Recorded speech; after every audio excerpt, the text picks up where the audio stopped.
if almost all the classic Nintendo franchises came together in a virtual theme park, and if that theme park became a way to start demonstrating the gaming magic of the Wii U gamepad, well, that would be NintendoLand. When the Wii first arrived, it took Wii Sports Tennis to explain the underlying appeal. When you played it, for the first time, you got it. For Wii U, NintendoLand does the same thing. Play it, and you begin to understand. With it, the integrated second screen takes on fuller meaning. And the person who understands this better than anyone is the driving force behind three important Nintendo properties: Animal Crossing, Wii Sports, and Wii Sports Resort. And he's also the Wii U software producer, Mr. Katsuya Eguchi. So please welcome him, along with Jonathan Yeckley of Nintendo's Treehouse.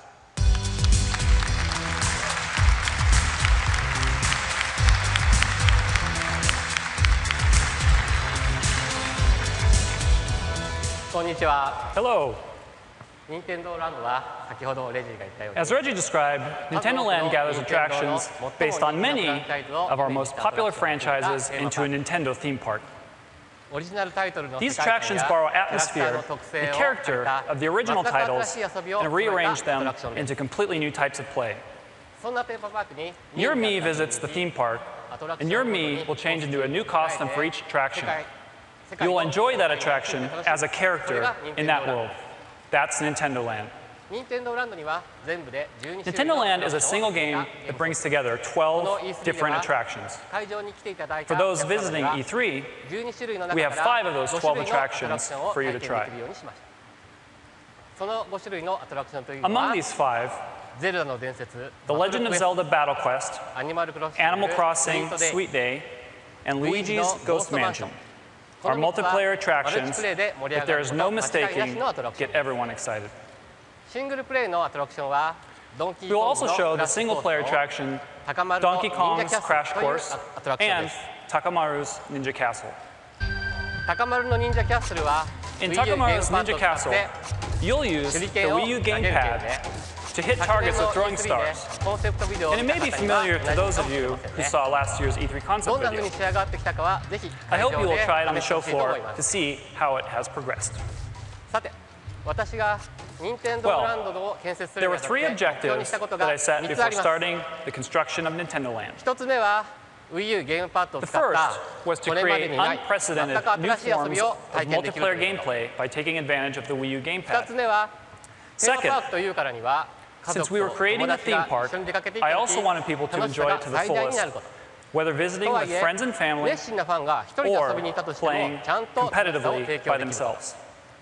And finally, I wanted NintendoLand to be a place visitors from all around the world could gather. And I want the visitors to really sense that. What will make this a reality is Miiverse, our effort to unite living rooms and people playing games all around the world. As for what role Miiverse will fulfill in NintendoLand, I'd like to talk about that in detail during tonight's Developers Roundtable. And those of you watching online on Nintendo All Access, you may have a chance to see what it will look like. Now, let me explain how the first 2 objectives I mentioned are met in NintendoLand. First, what kind of new multiplayer experiences will be possible when one player with the Wii U gamepad joins a group of players who are playing with Wii remotes? Clearly, the player with the Wii U gamepad takes on a special role, playing in the same game world as the other players, but from a different perspective, with different information, and in a completely different role. This makes asymmetric gameplay possible. To offer an example, I'd like to demonstrate one of the attractions we'll have on the show floor, Luigi's Ghost Mansion. Have you ever walked nervously down the corridors of a haunted house only to suddenly feel something behind you? and quickly turn around, this is what you'll feel in multiplayer Luigi's Mansion. This attraction, much like in a horror film, features a stronger ghost chasing a group of weaker players who better work together or else. In this game, both the ghost player using the Wii U gamepad screen and his pursuers viewing the TV are seeing the same floor of the mansion, but what they're sensing is entirely different. If you look closely at the center screen, which represents the big TV, compared to the side screens showing the gamepad view, you'll soon notice that they're quite different. The gamepad ghost can see all the players all the time, but the other players cannot see the ghost. In the four corners, you see the human players, and in the center is the ghost. Now look at the main screen. The ghost is not here. The people playing on the main screen cannot see the ghost.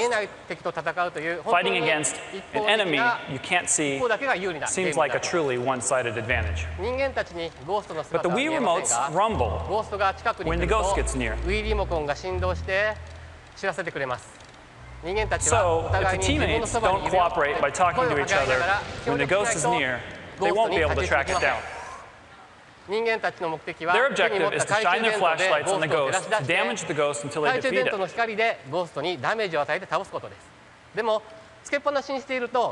But if they leave their lights on too long, their batteries will run out. When the flashlight beam hits the ghost, he takes damage. The ghost life meter starts at 100, and it drops the entire time it's lit up. If it reaches 0, the ghost loses. Oh, okay, the ghost has attacked one of the humans. When this happens, the human faints, and when you faint, you can't walk around anymore. If all 4 humans are down at the same time, the ghost wins. Here you see the other players shining their flashlights on the one who fainted. If you do this long enough, the player who fainted will wake up again. You'll have to help your fallen partner to make sure your team doesn't lose.